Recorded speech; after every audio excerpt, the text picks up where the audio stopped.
Say something. Hello, everyone. My name is Sonia McCoy Wilson, and I'm the Associate Vice President for Learning here at Atlanta Technical College.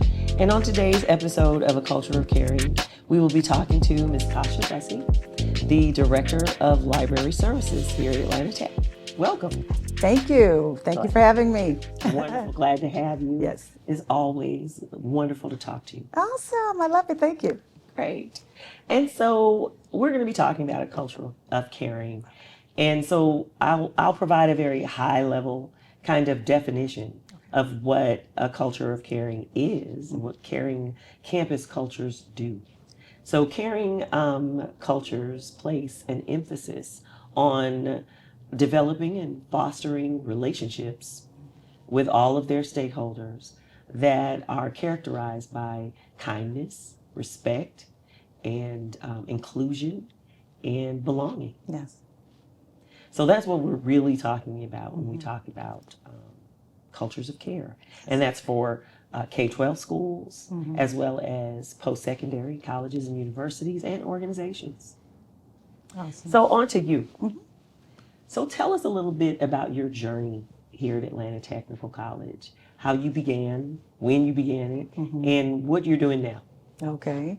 So I'm excited to tell people that I've made it 10 years here. Not that it's a bad thing to say that I made it 10 years, but I am celebrating, and I do say celebrate. I'm celebrating 11 years here with Atlanta Technical College, and I started, what was that, 2013 or so, if my math is correct. And I was ready to actually get out of the public library, even though I love Fulton County. I absolutely, as a matter of fact, I send people your way, Fulton County, if you're watching. But I wanted to get out of the public library, and I love academics. I really enjoy learning, and I enjoy helping other people learn. So when I came, I was excited about the mission and the fact that Atlanta Tech has been a staple in Atlanta area tech for the older folks that understand that. So I've always known it to sit where it is, pass by it, think of the people who have been here. Every time I tell somebody I work for Atlanta Tech, oh, I used to go to Atlanta Tech. Oh, I went to Atlanta Tech. Everybody and their family members have gone to Atlanta Tech. So I was excited, and I'm still excited to be a part of Atlanta Technical College, and just watching the library grow. I actually came before I got the job. I came to their groundbreaking ceremony, and I was jealous of my friend who was then the director. And I said, "This is my job." I said, "Why are you even here?" So yeah, I had my eye on this position for a long time. But yeah, I have loved everything about it. Love the fact that we're helping students succeed, helping people get jobs, to take care of their families, to take care of themselves, and whatever small unit that we can role we can play as a librarian, as librarians, and the library, the department itself, we are happy to help and happy to reach out. So my journey here has been great. I'm so glad that you shared your journey because it takes me back. I remember when you got here, and I thought she is amazing. She's so lovely. She's so elegant. Keep going. And I believed you when you said it because we both were well acquainted with the former director. We love him, but you're perfect in this role. Thank you. Yes. And when you talked about our legacy, our 60-year legacy as Atlanta Technical College, and then Atlanta Area Tech, and that stays with us, and that's fine because we are an institution of the whole community south of I-20 here in Atlanta, and it also makes me think about something several of our colleagues have said and continue to say, that not only are we transforming lives at Atlanta Tech, we are ending for many generational poverty. Yes. Here in this well-kept secret that's not so much a secret anymore. It's not a secret anymore. South of I-20 in the heart of Atlanta. Yes. So great. So that leads me to our first question about a culture of caring. Describe some ways that your department over in library services provides a caring culture for students. Well, I like to think that I like to keep people in the know, not just because I'm a librarian, but I just think people should know. I've known so many relationships where if a person say they care or love someone, they'll allow them to continue in their wrong or not, or in their bliss, ignorance bliss, is not necessarily blissful, but allow them to keep going down the wrong path and not providing them the type of knowledge and information they need to do what they need to do. So I love the fact that we demonstrate our care for our students or the patrons that come in the library by providing knowledge and information resources and any type of other workshops and classes. We've had financial literacy classes. We've done other great information literacy in terms of Galileo, which is a very important project that have access to tons of databases. But not only that, but just having even a big notebook. If you come in the library, students or whoever, we have a big notebook of just resources all throughout Atlanta,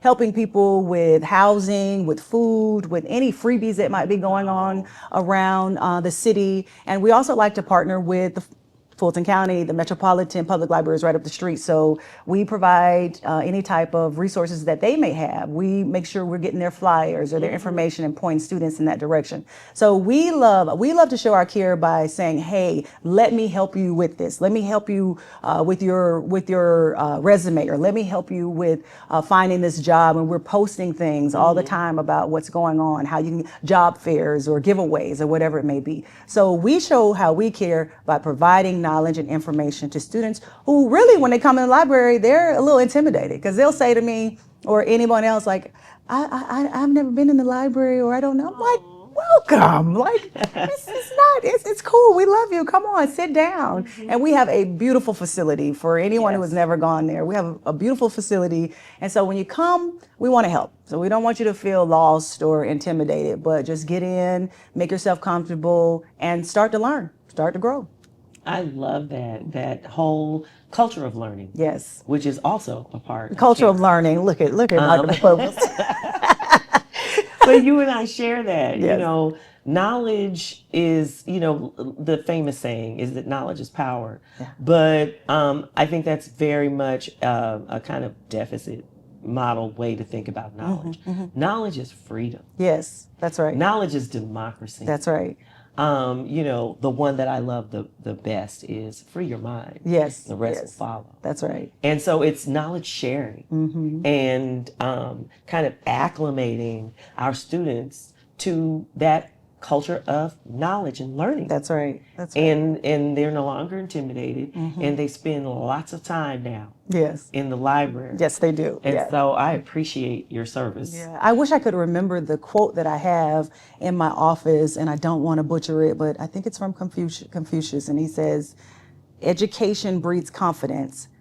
Confidence breeds, I don't know what that next one is, but the last part of it is that what the education you've gotten, how it breeds confidence, it also breeds peace, that you have a level of peace in you knowing things. You know how sometimes when you don't know things, you feel uncomfortable, you're on edge, you don't want to talk, you don't want to get to meet anyone or know anyone, because you don't want them to know what you don't know. Right.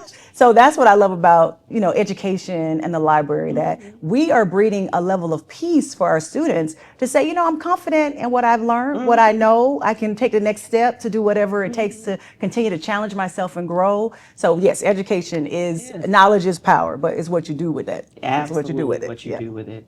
And that whole, education as peace. I'm glad you brought that up. I never really thought of it that way, but there is a certain amount of peace in knowing that you know what you know. That's right. That's right. And that makes you wise. Yeah, and even when you don't know, you see, so you can know how to find out. Exactly, and you can say, you know what, I don't know this, but why am I ashamed of that? What I don't know, just go. The library's over there. We're here. The smartest people in the world ask tons of questions. That's right. That's right. Because whatever I don't know, I want to know. I want to know. I want to find out. And if I don't know that, I want to know that too. That's right. That's right. And so teaching students how to conduct, because what we're talking about is the research process. Yeah. How to conduct real research and not just Google things. That's and the right. first couple of things that come up in the search, Yeah. Results. Oh, that's it. Or getting all of your information from social media. That's right. Social media is great. Yeah. But you got to know who to follow, That's right. who to listen to. That's right. How to triangulate information on social media as if you were conducting research. Yes. Yes. So I appreciate that. It's a meeting of the minds. Yeah. Yeah. Absolutely. And so Then that leads me to faculty and staff. Okay. So describe some ways that your department or that ATC as a whole provides a caring culture for faculty and staff. Well, for me, the way I demonstrate that and the way I like to lead and emphasize to my staff about how we care is through excellent customer service.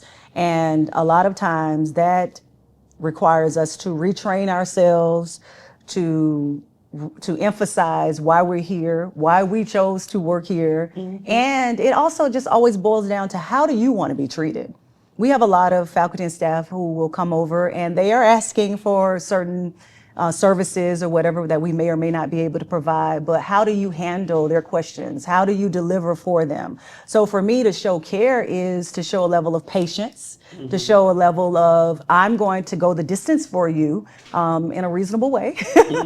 I'm going to go the distance for you and I'm going to provide whatever you need. We encourage our faculty to bring their students over, conduct a class in our digital classroom, allow us to do an introduction to library services class, a workshop. Ask us whatever, show us your syllabus, and let us know what projects you have going on for your students and how we can prep them for a good grade or learning through that process. So a lot of times it's just customer service. How can I help you? How can I carry the load for you as an instructor and for your students to know that you're the bomb teacher, and you're the bomb teacher because we helped you in that. So that's exactly how we show care, really through customer service. And we also, Mr. Leach didn't want me to let the secret be known that we do posters. We do posters in the library. So a lot of faculty will come over, and staff can come over and print their posters or whatever they need. We got you. Yeah. And a lot of what you were just describing is that fostering relationships part of caring culture. Yes. We're not all these independent little silos. We all need to work together, collaboratively to service our bottom line. And our bottom line are our students, but in order for that bottom line to get the things that the bottom line needs, we have to service each other. That's right.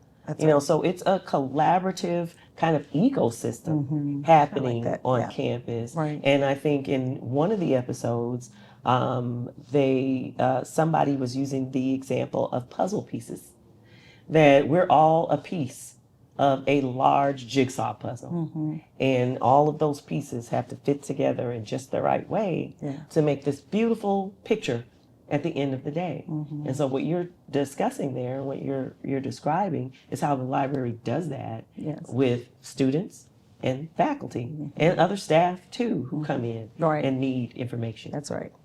So that's awesome. And so I am almost at the end. Okay. And because I know that your long history with the city of Atlanta and this community, and we've talked about it before, we're out in the community wearing our name badge and or an Atlanta Tech shirt, and we get a lot of questions about, either directly how to become a student or indirectly because they're just dipping their toe in the water and they're intimidated. Yes. Yeah. So what advice or words of encouragement could you share with a student who is hesitant to start their journey here at Atlanta Tech? I would say it's okay to be hesitant, first of all, because within that hesitation, I would give the advice to count the cost. And in counting the cost, that means it's more than, okay, how I matriculate, register, sign up for classes, but counting the cost on what does it look like for me to stay committed to this program that I chose? What does that look like in terms of when it gets hard, challenging? I don't understand the assignments. I don't like my instructor. I don't care for the people sitting beside me, or whatever it may be. What does that look like, and how will you plan your way through to see your way through the end? So that means also, how am I going to get to class? What if my car breaks down? Or what if it's raining outside? I don't know why people are afraid of the rain or something. Like they're going to shrink. But we're going to move forward through any other challenge that may happen with your kids. Who's watching my kids when I have to go to class? On this Mondays and Wednesdays or whatever it may be, I have my day set up. This is you counting the cost, because in the end, that's when you can really proudly say the tussle was worth the hassle, right? Yes. So what you want to do is you want to sit and plan. When I try something new, I love always challenging myself with something. I sit down and I say, okay, Tasha, you're starting something again. You're starting a challenge. What does that look like? If you're going to read a book, pick out your books. What books are you going to read? You know, how many pages are you going to read a day? So count the cost on you wanting to get to the end, to you being proud of yourself, your family's being proud of you, whatever it looks like. But you have because I say this too, because I'm one of those, I get excited over something. Right? Yes. That's the beginning. You hear me? Yeah. I love education, y'all. I love learning. You hear me? I want to go get my doctorate. I really do. I love the whole, Dr. McCoy. I love all of that, right? Yeah. And I'm like, I'm going to sign up for class. Get in classes, look over what's required of me. I'm like, Did I really think right. this through? So I am that excitable person in the beginning, something's happening. And then guess what? You run out of gas. You run out of gas and it's time to work. It's time to go to work. So count the cost, plan it, prioritize. How are you going to see your way through to finish strong, as like Atlanta Tech like to say. So what does that look like? What does it look like? So yeah. And I would also add to that just because a lot of that sounds like, oh wow, it's a lot of work. Good work. Exactly. That's right. John Lewis good trouble. That's right. Trouble. Yes. This is good work. Yeah. This will transform your life. That's right. Part of our mission is transforming lives That's through right. technical education, and that's not just a little tagline. Yeah. We literally do that with every single student at this college. And so in order to do that, transformation means a drastic change. That's right. In order for you to go from there to here, you have to become new. That's right. Becoming new, you're going to have some growing pains. That's right. You're going to it's going to scare you that you know more. You are better, stronger, faster. And there's nothing wrong with requirements and pain, and it's okay. If it was easy, what do they say? If it was it's not worth it. If it was easy, everybody would be doing it. And everybody would be doing it. Everybody would be doing it if it was easy. So it's okay. Like I said, a little challenge, a little discomfort. That's what it is. But just because it's not easy doesn't mean that it's not for you. That's right. That's right. You are capable. That's right. All of these students, hundreds, thousands of students that we see walk across the commencement stage every year, they were you once. Right. We were you once. Yes. So you are able, you are capable, That's right. you are ready for this challenge. And the thing about caring cultures is we will wrap our arms around you during the process. That's right. That's right. So as we come to the end of another episode, we want to thank you for tuning in and spending your valuable time with us for the Culture of Caring edition. We hope that you found this episode informative, thought-provoking, and entertaining. If you enjoyed what you heard, don't forget to subscribe to our podcast so you can be notified about future episodes. And if you have any feedback or suggestions for topics you would like us to cover, please don't hesitate to reach out to us. We love hearing from our listeners and are always looking for ways to improve and grow. Until the next time, continue to stay strong so that you can finish strong.